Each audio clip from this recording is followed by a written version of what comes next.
Okay, so now we're going to cover the details of the Bitcoin software. And this software you can get for free. You download it at bitcoin.org. This is the bitcoin.org website. You can go here. Anyone can download the software. It's open source. And when you have the software running on the surface, it really appears like there's not much going on. So on the history, Bitcoin Core was launched in 2008, but it drew very heavy from all the digital money attempts from the 30 years prior, and these attempts just gave a wealth of experience as well as all of these lessons learned down here from all the failures. And the Bitcoin Core software was designed with this mountain of knowledge available and built on top of it. Satoshi Nakamoto is the anonymous author of the first version of Bitcoin Core. He started working on the software sometime in 2007. Many speculate he got it working just to make sure it worked before he released his white paper in 2008. Then he was joined by Hal Finney, who was the first contributor that we know about. They improved it together, and then on January 3rd, Bitcoin was released to the world and began running. This is the day that Satoshi mined the first block and the blockchain started. On October 31st, Halloween 2008, Satoshi released a 9-page white paper describing Bitcoin peer-to-peer electronic cash system. And while the paper touches on many of the big concepts, it doesn't touch on all of them. So we have several components that you can see here in the white paper that are described. We have nodes, transactions, miners, the blockchain. The blockchain originally was called the timestamp.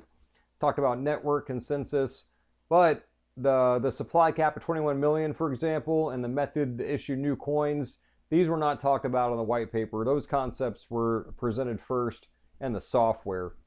So now we're going to move on to the technical architecture and to the mechanics of how the software work. And there are 4 areas that we need to go into. And most of our content is going to come here in this validation, the validation engine.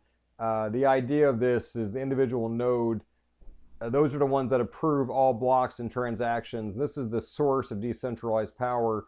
And we're not going to cover miners since it's a whole topic of its own. So we'll start with the network. And we know from the transaction exercise we just did that the Bitcoin software is essentially just running on a computer. The computer is called a node, and it's connected to other nodes as well as miners all over the world, and then they all just need to talk to each other. So when you start Bitcoin Core, it connects you to about 10 other nodes. It's essentially joining you to the network, and then now you can send and receive. So for example, this node here wants to broadcast a new transaction. It's going to create it, and it's going to send it out. It's going to send it out to the network. And then these other nodes are going to receive it, and then likewise, they're going to send it out to the network as well, and so on. And then the same thing when a miner mines a new block, a new valid block. This miner is going to take that information and broadcast it out to the nodes, who will receive it and then send it along. And this way, the information is shared all across the network, all over the world, just within a few seconds. So for the wallet and the API, this is the wallet and the API right here, the RPC and app.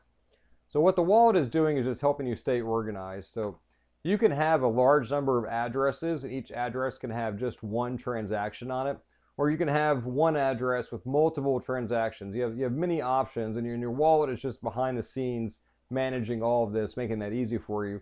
And then also when you want to create a transaction and send Bitcoin, the wallet does that, and then it'll passes through the connection manager to broadcast out your new transaction.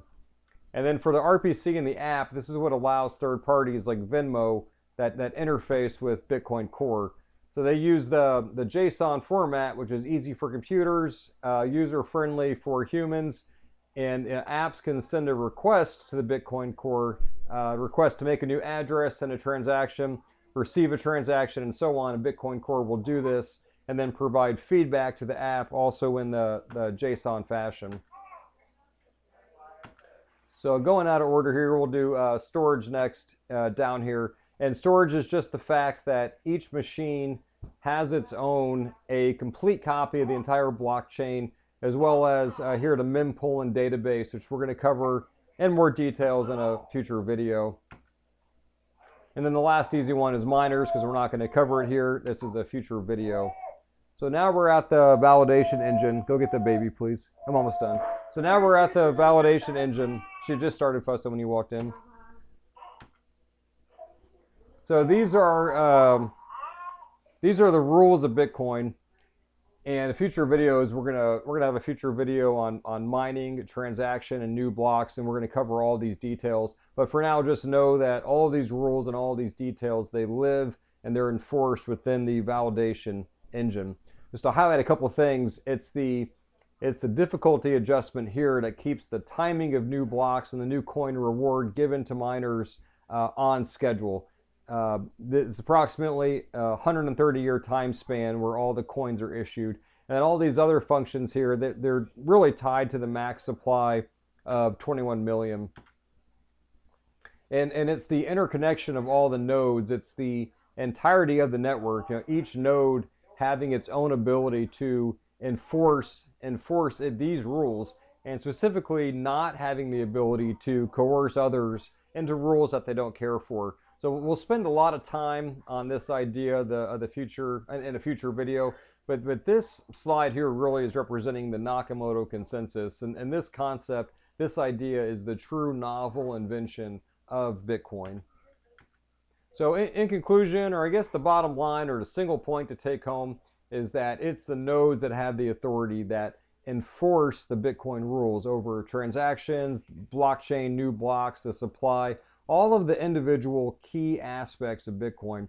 And then on top of that, it's the distribution of these nodes, and we're going to learn a lot more about this too. This combination is the crux of the decentralized and distributed consensus that protects and empowers Bitcoin. And then the rest of these functions, while they are important, they're also just relatively straightforward.